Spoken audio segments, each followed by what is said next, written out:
उसे बता दें ये परिस्थिति में अब क्या हम बताएं। हमार लड़की बालो हमार देहिया बा कोई पूछने तक भी यहाँ पे नहीं आया कि हम लोग कैसे इलाज चल रहा है। पैसा भी ना उनका इलाज रोक दे रहा था सब। हम लोग कैसे करके यहाँ तक उनको लेके गए थे लोग। लेकिन मालूम है कि अब प्रशासन की गाड़ी थी, जिसने देखा है वो खुद बताया कि प्रशासन ही लेके गया है ना। भर्ती तो वही किया है, लेकिन गलती है उन डॉक्टर को भी मैं गलती है बोल रहा हूँ कि मान लीजिए जब तक हम लोग नहीं जाते तो कैसे जाने दिए, ये बताइए। हमारा जो कोई सदस्य नहीं पीरियड था वो सीरियस था पूरा, वो भर्ती करके क्या बोल रहे हैं हम लोग जब पहुँचे तो होता है तो रेफर है, वो बोल रहा है कि कुछ नहीं हुआ है, कुछ नहीं हुआ, अभी सही हो जाएंगे, अभी सही हो जाएंगे। जब देखने वाला आदमी वहाँ बहुत देखा है, ठीक है, पर बोलने के लिए कोई तैयार नहीं। आज हिंदुस्तान में 53% जो डॉक्टर हैं ये फर्जी डिग्री लेकर बैठे हैं। सबसे पहला दायित्व तो किसी भी अस्पताल में जाने पर किसी मरीज को इमरजेंसी में जब लेकर जाया जाता है तो डॉक्टर की जिम्मेदारी है कि एक्सीडेंट केस में, मर्डर केस में, हमले के केस में आप पुलिस को खबर करें। अगर उनको पुलिस द्वारा दबाव भी दिया गया था तो उनको 112 पर खबर करना चाहिए था। 112 पर जब आप कॉल करते हैं तो वो रिकॉर्ड हो जाता है कंट्रोल रूम में, उसको काटा नहीं जा सकता। उस पर FIR दर्ज करना 100% मैंडेटरी हो जाता है, अनिवार्य हो जाता है। सिर्फ उनको प्राइवेट अस्पताल में एडमिट करके छोड़कर, उनको मरने के लिए छोड़कर वहाँ से जो है जो भी गाड़ी थी, जो लोग थे वो रवाना हो गए। आप स्थिति देख रहे हैं। एक भी रुपया कोई नहीं दिया।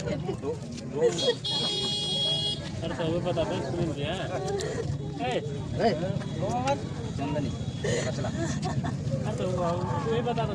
लोग तो घर पे थे तो पता ना कब से घटना हो गया था, तो फोन आया तो हम लोग गए वहाँ, वो थाना पे गए तो वो लोग बोले कि वो चले गए हैं सिवान।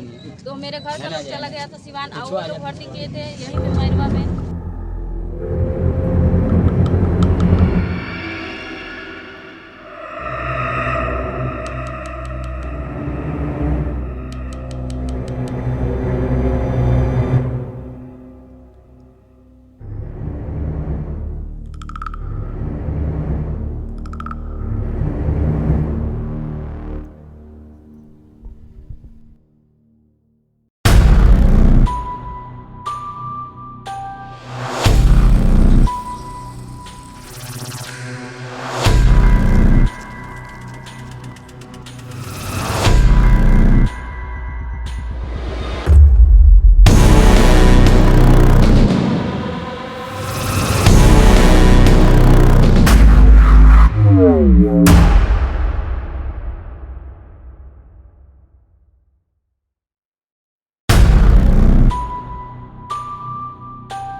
बाबू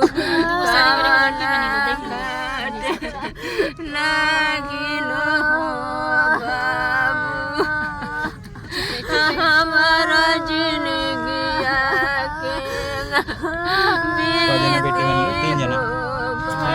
छह जना बेटी बनी, 4 जना के शादी हो गई, 2 जना बानी शादी हो गई। यहाँ सब बेटी हैं। हां 2 जना बेटी हैं, 2 जना बानी शादी नहीं की। चुप रहिए ना, चुप रहिए। 5 लाख खर्चो लागल बा। यहाँ लो बेटी हैं। नमस्कार, मैं हूं विनय पुरी और आप देख रहे हैं राष्ट्रीय योद्धा न्यूज।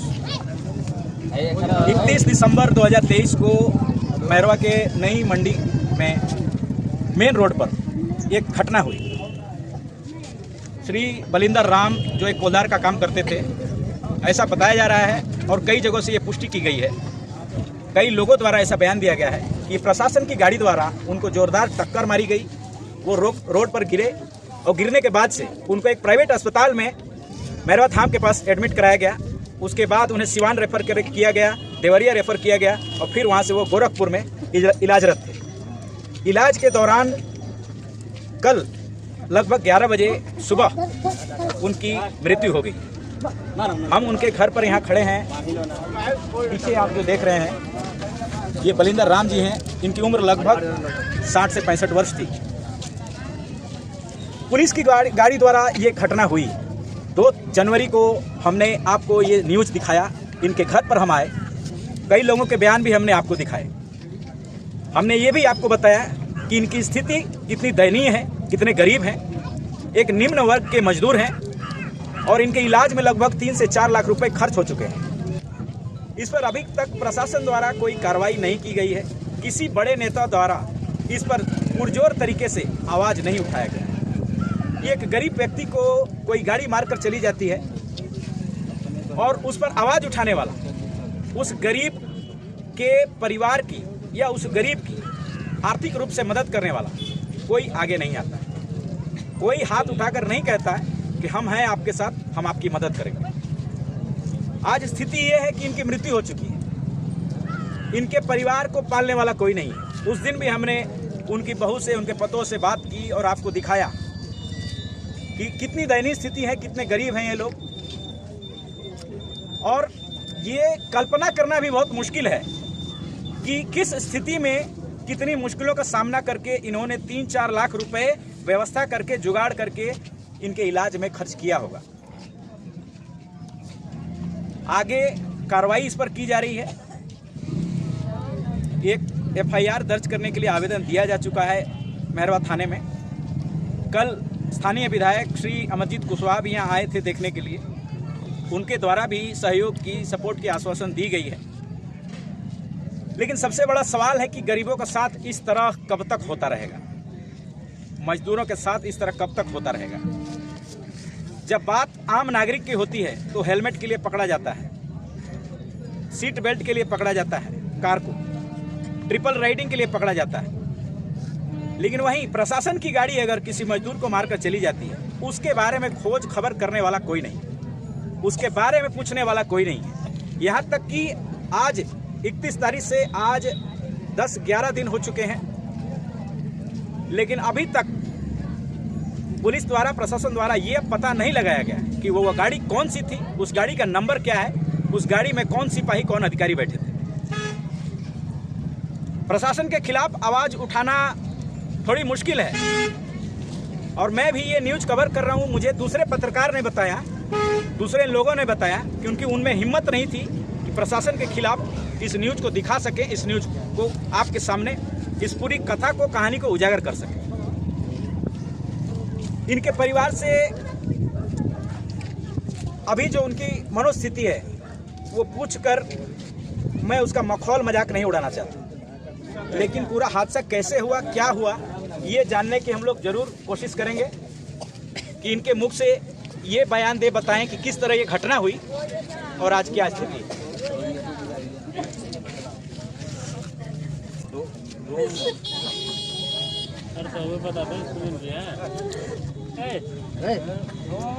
चंदनी चला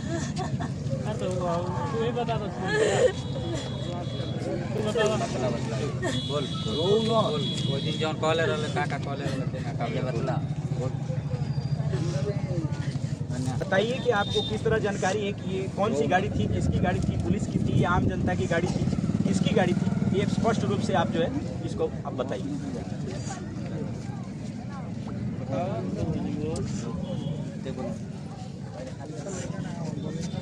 31 तारीख को घटना है, संडे दिन संडे था।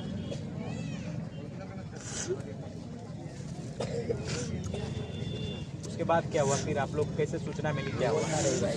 हम लोग तो घर पे थे तो पता ना कब के घटना हो गया था, तो फोन आया तो हम लोग गए वहाँ, वो थाना पे गए तो वो लोग बोले कि वो चले गए हैं सिवान। तो मेरे घर का लोग चला गया था सिवान और वो लोग भर्ती किए थे यहीं पे मैरवा में। तो अब पहले वो लोग नहीं बताए, जब सिवान सब लोग चले गए तब वो लोग बताए कि यहीं पे है मैरवा में। तो फिर हम लोग सिवान से लौट के मैरवा आए तो मनोज अस्पताल धाम पे भर्ती किए थे लोग, आदर्श। लगभग कितना खर्च हो चुका है इलाज में? 5 लाख। 5 लाख तक खर्च। कोई मुआवजा किसी की सरकार की तरफ से, प्रशासन की तरफ से कोई भी तरह का आपको मदद किया गया, पैसा रुपया? 1 भी रुपया कोई नहीं दिया, पूछने तक भी नहीं आया, कोई पूछने तक भी यहाँ पे नहीं आया कि हम लोग कैसे इलाज चल रहा है। पैसा भी ना, उनका इलाज रोक दे रहा था सब। हम लोग कैसे करके यहाँ तक उनको लेके गए थे लोग। बोला भाई कल बॉडी देने के लिए पैसा नहीं था, पैसा के बिना इलाज रोक देता था। हम लोग कर्जा लेकर के यहाँ से वहाँ से पैसे भी उनका इलाज करा रहे थे लोग।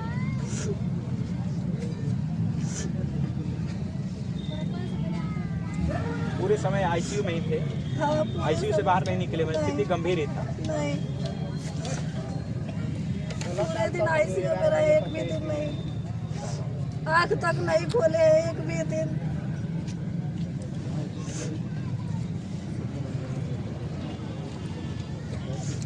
देखिए, इनसे पूछने का मतलब है कि इनकी मनोस्थिति जो है अभी ठीक नहीं है।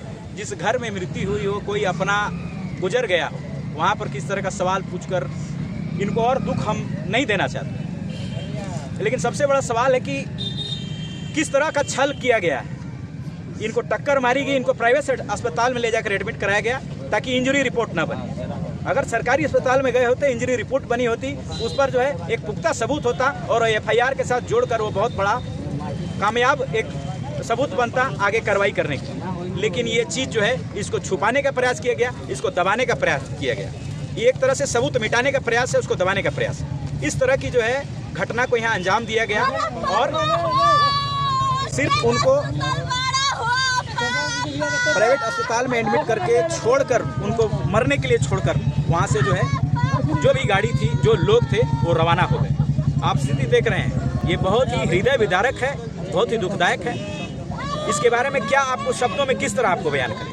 लेकिन एक गरीब के साथ जो हुआ है, इसका जवाब कौन देगा? कोई नेता देगा, प्रशासन देगी, या इस प्रदेश के मुख्यमंत्री देंगे? कौन देगा इसका जवाब? सड़क के किनारे देखने वाला आदमी वहाँ बहुत देखा है, ठीक है, पर बोलने के लिए कोई तैयार नहीं। आपने देखा है, सामने आने के लिए कोई तैयार नहीं है। मान लीजिए कि वो देखने के लिए बहुत लोग वीडियो कैमरा में कैच हुआ था वहाँ, तो जी कोई आदमी गया था, खींचा वहाँ से फोटो, और दूसरा दिन वो गया फिर लेने के लिए, तो वो लोग मिटा दिया था डॉक्टर। अच्छा, डॉक्टर जिस अस्पताल में एडमिट किया गया था, हाँ, सीसी कैमरा में कैच हुआ था, सीसीटीवी का रिकॉर्डिंग को हटा दिया गया, फॉर्मेट उड़ा दिया गया, फॉर्मेट कर दिया। प्रशासन ही लेके गया है ना, भर्ती तो वही किया है, लेकिन गलती है उन डॉक्टर को भी मैं गलती ये बोल रहा हूँ कि मान लीजिए जब तक हम लोग नहीं जाते तो कैसे जाने दिए, ये बताइए। गार्जियन को बुलाना चाहिए ना। हमारा जो कोई सदस्य नहीं पीरियड था वो सीरियस था पूरा, वो भर्ती करके क्या बोल रहे हैं, हम लोग जब पहुँचे तो होता है तो वो बोल रहा है कि कुछ नहीं हुआ है, कुछ नहीं हुआ, अभी सही हो जाएंगे, अभी सही हो जाएंगे। जब हम पहुँचे वहाँ बार बार हम बोल रहे हैं कि देखिए ऐसा पोजीशन हो रहा है, ठीक हो जाएंगे, ठीक हो जाएंगे, अभी ठीक हो जाएंगे, कोई दिक्कत नहीं है, यही तो बोल रहे थे बार बार। जब हम पोजीशन देखे तो हम बोले कि हमको यहाँ से निकाल के दे दीजिए, हम तो रेफर भी नहीं कर रहे थे, पर्ची भी नहीं दिए वो। डॉक्टर का कहना था, हाँ, डॉक्टर साहब का कहना सीसी था, कैमरा का वो जो रिपोर्ट है मनोज जी का। सीसी कैमरा में तो लोग जी, है ना, उन लोग मिटा दी, फॉर्मेट कर दिया, नहीं दिए, कुछ भी नहीं दिए। डॉक्टर साहब का कहना था, हम ही थे वहाँ ले जाने वाले इनको निकाल के। बार बार पोजीशन खराब हो रहा था, उनसे बार बार हम बोल रहे थे कि देखिए सर, देखिए सर, देखिए सर, अभी कोई दिक्कत नहीं है, अभी सही हो जाएंगे, अभी सही हो जाएंगे, अभी सही। लास्ट में इतना सीरियस हो गया कि हमको देख के वो लग गया। मैं बोला कि निकालिए। अपने अस्पताल में कितने देर रखे थे वो? आज सुबह से मान लीजिए लगभग 2 बजे, हाँ 2, 2:30, 3 यही बज रहा है। 2:30-3। एक्सीडेंट कितने बजे हुआ था? सुबह में हुआ था, सुबह लगभग 8 बजे, 8 बजे, 8-9 बजे। तो 8-9 बजे से 3 बजे तक अस्पताल में रखे हैं इमरजेंसी केस को। हाँ सर। देखिए, सबसे बड़ी बात है कि आज हिंदुस्तान में 53% जो डॉक्टर हैं ये फर्जी डिग्री लेकर बैठे हैं। सबसे पहला दायित्व तो किसी भी अस्पताल में जाने पर, किसी मरीज को इमरजेंसी में जब लेकर जाया जाता है, तो डॉक्टर की जिम्मेदारी है कि एक्सीडेंट केस में, मर्डर केस में, हमले के केस में आप पुलिस को खबर करें। अगर उनको पुलिस द्वारा दबाव भी दिया गया था तो उनको 112 पर खबर करना चाहिए था। 112 पर जब आप कॉल करते हैं तो वो रिकॉर्ड हो जाता है कंट्रोल रूम में, उसको काटा नहीं जा सकता। उस पर एफआईआर दर्ज करना 100% मैंडेटरी हो जाता है, अनिवार्य हो जाता है। ये डॉक्टर की भी गलती है कि उन्होंने इस बात को उजागर नहीं किया, छुपा कर रखा। प्लस सीसीटीवी फुटेज, जैसा ये बता रहे हैं कि उनके एंट्री एग्जिट का सीसीटीवी फुटेज डिलीट कर दिया गया है, डिलीट कर दिया गया है। और इनको किसी तरह का बिल, किसी तरह का रसीद भी दवा का वहाँ जो इलाज कराए हैं उसका नहीं दिया गया है। बोलिए कि वो सीसी कैमरा दिखला दे, वो सीसी कैमरा खोल कर दिखला दे।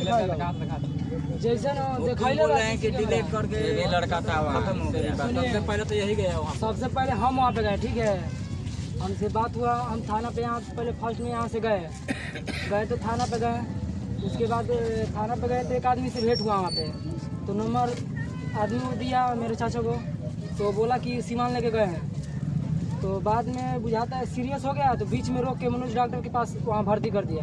तो इन लोगों को हम भेज दिए सिवानी, ये लोग चले गए वहाँ से जस्ट मतलब वहाँ पे उतर गए थे, तो फिर फ़ोन किए कि नहीं बाबू मैरवे ही है, कहीं पे है।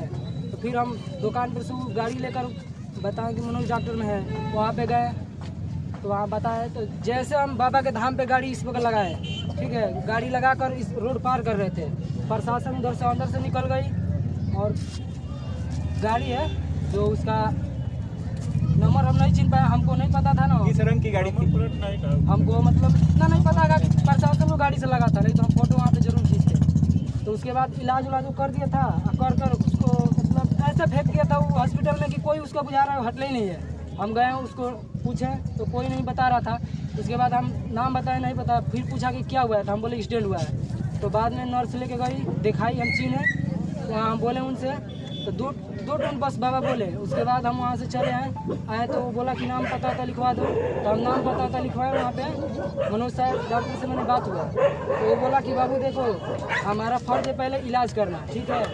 तो हम कहे कि ठीक है, तो इलाज पहले वो कर दिया। उसके बाद बोला कि देखो बाबू सब कुछ हम दवाई बीरो कर दिए हैं, यहाँ इलाज नहीं मतलब पर्ची जो है पर्ची यहाँ नहीं बनेगा, नाम पता लिखवा दो, पर्ची जो बनेगा तो सरकारी अस्पताल में बनेगा, ठीक है।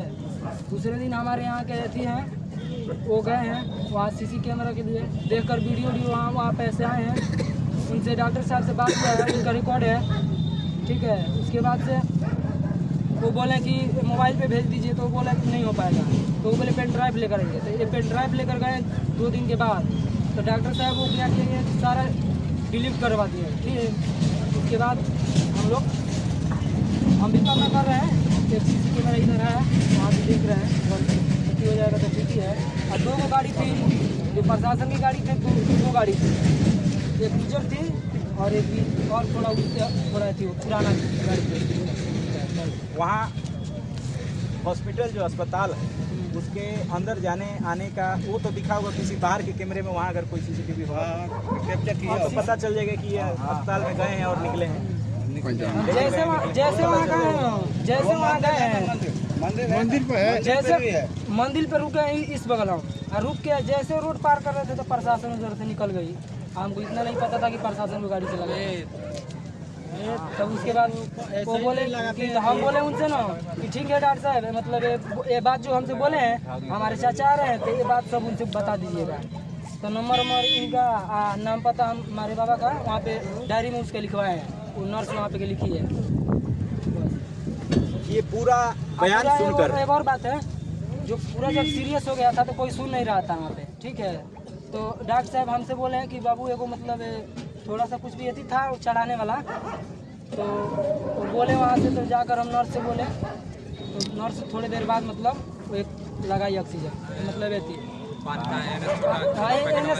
एनएस था, कहाँ पहुँच चढ़ाया। उसके बाद वहाँ से हम चले आए। ये पूरा बयान आप जो सुन रहे हैं, पूरा खबर जो आप देख रहे हैं, ये सीधे सीधे जालसाजी नहीं है तो और क्या है। प्रशासन की गाड़ी से एक बुजुर्ग व्यक्ति को, एक मजदूर को, एक गरीब आदमी को टक्कर लगती है, उसको सरकारी अस्पताल के बजाय प्राइवेट अस्पताल में एडमिट कराया जाता है। वहाँ डॉक्टर को भी डराया धमकाया जाता है, उसका मुंह बंद कराया जाता है। डॉक्टर द्वारा पुलिस को खबर नहीं की जाती है, जबकि ये एक्सीडेंट का केस था। पहला कर्तव्य उनका बनता है कि पहले पुलिस को खबर करें, उसके बाद सीसीटीवी फुटेज वहाँ से डिलीट कर दिया जाता है। उसके बाद उस डॉक्टर द्वारा इलाज का, दवा का, यहाँ वहाँ जब तक मरीज था उसका कोई भी लिखित रसीद, कोई भी पर्ची इनके परिजनों को नहीं दिया जाता है। उसके बाद आप समझें, घटना 8 से 9 बजे के बीच में हुई है सुबह 31 दिसंबर को, और दिन के 2:30-3 बजे तक इनको उसी अस्पताल में रखा गया है जबकि वो इमरजेंसी हैंडल करने लायक अस्पताल नहीं है। आखिर में उनको रेफर करना पड़ा क्योंकि वो उनके बस की बात नहीं थी। लेकिन वहाँ से कोई सबूत नहीं दिया जा रहा है ताकि कल होकर आप उन पर इल्ज़ाम ना लगा सकें। लेकिन बयान देने वाले लोग हैं, सच उजागर करने वाले लोग भी हैं, और मुझे लगता है कि इसकी तह तक अगर जांच की जाए, प्रशासन द्वारा इस पर कड़ाई से सघन अनुसंधान किया जाए तो ये तथ्य बाहर निकल कर आएंगे। जो लोग इसमें सम्मिलित हैं, चाहे वो पुलिस के हो, प्रशासन के हो, नेता हो, वो मुख्यमंत्री हो चाहे प्रधानमंत्री हो, कानून सबके लिए बराबर है। गलती करने वाले को सजा मिलनी चाहिए, गरीब को मुआवजा मिलना चाहिए, उनको आर्थिक रूप से मदद मिलनी चाहिए, क्योंकि आज जो आदमी इस दुनिया में नहीं है उसको आप वापस नहीं लौटा सकते। आपने गलती की और उस पर पर्दा डालने की कोशिश की, जो कि उससे बड़ा गुनाह है। ये स्थिति है बिहार में पुलिस की, प्रशासन की। ये स्थिति है कि कोई इनका आवाज़ उठाने वाला नहीं है। कई थानों में जो गाड़ियां चलती हैं उनमें नंबर प्लेट नहीं है। वो अगर किसी व्यक्ति को मार कर भाग जाती है तो आदमी क्या नोट करेगा?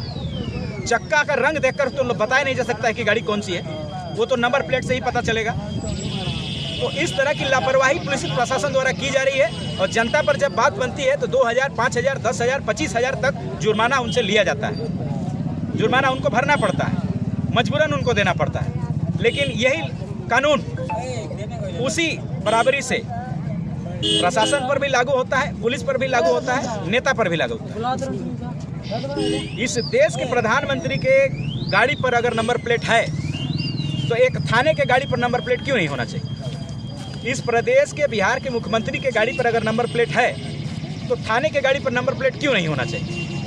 ये जांच का विषय है और जनता को भी जरूरी है कि आवाज़ उठाएं, इन सभी मुद्दों पर जागरूक बने, अपने अधिकार को समझें, और आपको जहां आवाज़ उठानी है, जहां जिस तरह की मांग करनी है, वहां एकजुटता से खड़े रहें और अपना हक मांगे, अधिकार मांगे। वो बोला कि गाड़ी यही है, हाँ, कन्फर्म यही है कि हाँ, थाने की गाड़ी वो सफ़ेद कलर की गाड़ी। हाँ। कौन सी गाड़ी? स्कॉर्पियो। हाँ, उस पर आगे की तरफ नंबर प्लेट नहीं है, वो शीशे पे पुलिस लिखा है, पीछे की तरफ नंबर है या नहीं है हम देखने नहीं गए। बस मालूम चला कि ये नंबर, मानो ये गाड़ी है, इतना हमको मालूम है, कंफर्म मालूम हो गया कि हाँ, जो जिसने देखा उसने बताया कि यही गाड़ी है। सर इतना ही बात है हमारी, कहना है थाने की गाड़ी है। अब थाने की गाड़ी है, प्रशासन की गाड़ी है या प्राइवेट की गाड़ी है, हमको नहीं मालूम। इतना मालूम है कि थाने में खड़ी है। इस प्रतिक्रिया को जाकर वहाँ पे जांच कीजिए, अगर कंफर्म हो तो हमको बताइए। बस इतना ही कहना है। इनका कहना है कि थाने की गाड़ी है, वाइट कलर की स्कॉर्पियो है, जिसके आगे नंबर प्लेट नहीं है। नंबर प्लेट नहीं है। पीछे होगा कि नहीं आपको पता नहीं है, लेकिन आगे नंबर प्लेट नहीं है, और उस पर पुलिस का बोर्ड भी लगा है, साइन बोर्ड पुलिस का उस पर लगा है। सही बात है, सही बात है, सही बात है। पुलिस के नंबर लिखा, मैंने पुलिस लिख कर वो ग्लास पे रखा हुआ है, हमने खुद देखा है प्रति वहाँ पे जाकर। अच्छा, ये आपको जानकारी है कितने सिपाही उस दिन बैठे थे जिस दिन ये घटना हुई? हमको मालूम नहीं है सर, ये कितने आदमी बैठे थे, कितने नहीं बैठे थे, हमको मालूम नहीं है। लेकिन मालूम है कि अब प्रशासन की गाड़ी थी। जिसने देखा है वो खुद बताया कि हम आवेदन देने गए ना, उसी समय बताया कि ये गाड़ी प्रशासन की है, थाने में मौजूद है। अब प्राइवेट ही है, सरकारी है, हमको नहीं मालूम। इतना हमको कहना है। हमारे साथ स्थानीय वार्ड श्री दुर्गेश जी हैं, इनसे घटना के बारे में जानेंगे, इनसे पूछेंगे कि किस तरह की कार्रवाई की जा रही है, आगे क्या कदम होगा, किस तरह इस गरीब को न्याय दिलाने की कोशिश की जाएगी, इसके बारे में आप बताएं। सबसे पहले तो मैं अपने चैनल के माध्यम से बताना चाहते हैं, जो बिहार सरकार की जो इस समय जो दारूबंदी की जो प्रचलन चल रही है, दारू के प्रचलन के चलते प्रशासन के द्वारा अन्य लोग के मतलब जितने भी मतलब यहाँ के व्यवसायी चाहे और कोई जो भी है, सिर्फ दारू के चक्कर में लोग अपना समय व्यतीत कर रहे हैं लोग, और दारू के पीछे दौड़ते हैं लोग कि पैसा कैसे से मतलब निकाला जाए। और प्रशासन जो है और क्राइम जो मतलब बढ़ा है, दारू के चलते ही बढ़ा है। और ये लोग दारू के पीछे ना बढ़ चल के और ये लोग चाहते सीधे क्राइम पर आते हैं, क्राइम पे ध्यान देते हैं। इतना क्राइम पूरे बिहार में नहीं होती है। तो सिर्फ नीतीश सरकार की तो यही मंशा है कि मतलब कि अफसरशाही करके और जितने भी अफसर हैं इतना रुपये कमा रहे हैं दारू के चलते, इतना रुपये कमा रहे हैं, इसका कोई सीमा नहीं रही पाती इनकी मुआवजे की। इसके लिए मैं जी जान लगा दूंगा और जो भी आर्थिक स्थिति जो भी है इनके है उसके बाद जो मुआवजा है सरकार की तरफ से मैं लड़के लूँगा, जो भी है बोलूँगा ना मैं। तो आप सुन रहे हैं दुर्गेश जी जैसा बता रहे हैं कि ये एक सघन लड़ाई लड़ेंगे और आखिरी छोर तक इसको ले जाएंगे और इनको मुआवजा दिलवा कर रहेंगे। एक केंद्र बिंदु सारी घटना का जो इन्होंने बताया कि शराबबंदी पर शराब को लेकर जितनी दौड़ धूप पुलिस कर रही है, पीने वालों को, बेचने वालों को जिस सघन तरह से जांच की जा रही है, उनको पकड़ा जा रहा है, उन पर जुर्माना लगाया जा रहा है, कई जगह पैसे लेकर छोड़ दिया जा रहा है। इसके बजाय पुलिस अगर अपराध पर शिकंजा कसती तो आज ये बिहार का हालत ना होता। यहाँ लोग बेरोजगार क्यों हैं? क्योंकि यहाँ निवेश करने के लिए कोई तैयार नहीं है। निवेश कैसे करेंगे जब अपराध होगा? कोई फैक्ट्री खोले, उसके कनपट्टी पे कोई बंदूक सटा दे, बोले कि 10 लाख दो, 20 लाख दो, वो कैसे यहाँ व्यापार करेगा? वो कैसे बिजनेस करेगा? कितने ही स्वर्ण व्यवसायी पर, कितने ही मनी ट्रांसफ़र करने वालों पर, कितने ही जो ग्राहक सेवा संचालक हैं उन पर रोज़ाना जो है इस तरह की घटनाएँ हो रही हैं। रोज़ाना उन पर जो है हमला हो रहा है, चाकू मार दिया जा रहा है, गोली मार दिया जा रहा है, पैसे छीन लिए जा रहे हैं। तो ये कड़ाई जो है अपराध पर शिकंजा कसने के बजाय सिर्फ शराब पर। एक अनौपचारिक आंकड़े के अनुसार बिहार के आज 5.5 लाख से ज़्यादा युवा शराब के केस में जेल में बंद हैं। शराब के केस में इतनी भारी मात्रा में लोग जेल में बंद हैं। तो ये स्थिति है बिहार की। और 2 दिन के अंदर डॉक्टर मनोज कुमार के ऊपर अटेंडेंट का एफआईआर में करवाने जा रहा हूँ। सबसे ज़्यादा दोषी वही डॉक्टर है। मैंने कल उनके पास गया पेन ड्राइव लेकर, उनसे बोला कि उनको वीडियो क्लिप दे दी। उन्होंने बोला इसको फॉर्मेट करवा दिया। खैर उससे कोई दिक्कत नहीं है, फॉर्मेट कराए क्या कराएं उससे मतलब नहीं, उसको कानूनी प्रक्रिया है, खाना समझे प्रशासन से हम कुछ मतलब नहीं है। मतलब ये है कि जो मरीज को रेफर कराएं अपने पेटीएम से उनको न मेरे पास तो सबूत है। पहले चीज दूसरी बात उससे बात भी की है, उसका भी कॉल रिकॉर्ड है मेरे पास। बक्से नहीं जाएंगे, सबसे बड़ा दोषी तो वही डॉक्टर है, उनको बक्सेंगे नहीं, इतना जान आपके चैनल में बता रहे हैं, उनको नहीं छोड़ेंगे। जो इन्होंने बताया कि पेटीएम से पैसा ट्रांसफ़र किया गया है, जो भी इलाज का खर्च का लगा, आदर्श हॉस्पिटल डॉक्टर मनोज कुमार की बात कर रहे हैं आप, और कॉल रिकॉर्डिंग भी है इनके पास। जैसे कि मैंने आपको बताया कि पहला दायित्व तो डॉक्टर का होता है कि वो पुलिस को खबर करे, जो इन्होंने नहीं। पुलिस को जाने क्यों दिए हैं? इलाज अगर कर रहे थे पुलिस को जाने क्यों दिए हैं? पुलिस को बैठाते कहते पहले इनके परिवार को बुलाइए, उसके बाद आप जाइए। तो पुलिस को जाने क्यों दिए हैं? दोषी तो वही हैं। वो ऐसा नहीं, डॉक्टर का कहना चाहिए कि तुरंत आप लोग मरीज को उठाइए और सरकारी हॉस्पिटल ले जाकर एडमिट करवाइए। अच्छा, ये लोग जैसे बता रहे हैं, डॉक्टर कुछ लोग बयान भी दिए कि डॉक्टर को जो है पुलिस प्रशासन जो इनको लेके गई थी वो उनको धमकी दी कि इस बात को दबा दीजिए, चुप हो जाएगी। तो इस बात में कितनी सच्चाई है, आपको क्या जानकारी? तो 100% सच्चाई है, 100% सच्चाई है कि मतलब उनको चढ़ाएगा धमकाएगा। एक दिन गए उसको उनका टोटल वीडियो क्लिप देखें, उस वीडियो क्लिप में मरीज को वर्दी वाले पुलिसकर्मी लोग गए, इनको मतलब भर्ती कराएं। और डॉक्टर से मैंने बात किया तो उन्होंने बोला हमसे कि सादे भेष में लोग आए थे, साइड ड्रेस में लाए थे। इससे तो क्लियर हो गया हमको कि डॉक्टर भी इसमें शामिल था। सीधी बात है, और छोड़ेंगे नहीं है। वो बताए कि सादे ड्रेस में पुलिसकर्मी आए थे, उनके कहने का बयान है। जबकि लोग जो देखे वो बता रहे हैं कि वो वर्दी में थे। नहीं, उनके वीडियो फुटेज में भी देखें तो सब पुलिसकर्मी अपने वर्दी में थे। वर्दी में जी। तो ये सारे जांच के विषय हैं। जब इस पर एफआईआर दर्ज हो जाएगी, हो चुका है एफआईआर दर्ज हो चुका, कॉपी भी ले ली है। इसलिए कॉपी लिए, जब तक कॉपी नहीं आएगा मेरे हाथ में तब तक क्लास नहीं उठने देते हैं। कॉपी मैंने जाकर थाना से कॉपी लिया और कॉपी लेकर अपने पास सुरक्षित रखी जाऊँ। उसके बाद जो भी होगा दार्शनिक मैं किया जाए, उसके बाद कल से मेरा काम देखिए मैं क्या करता हूँ। इस पर एफआईआर दर्ज हो चुकी है, आगे कार्रवाई की जाएगी और इनके द्वारा जो है इस मुहिम को आगे बढ़ाया जाएगा, इनको न्याय दिलाने का भरपूर प्रयास किया जाएगा। मैं विनय पुरी, राष्ट्रीय योद्धा न्यूज़, धन्यवाद।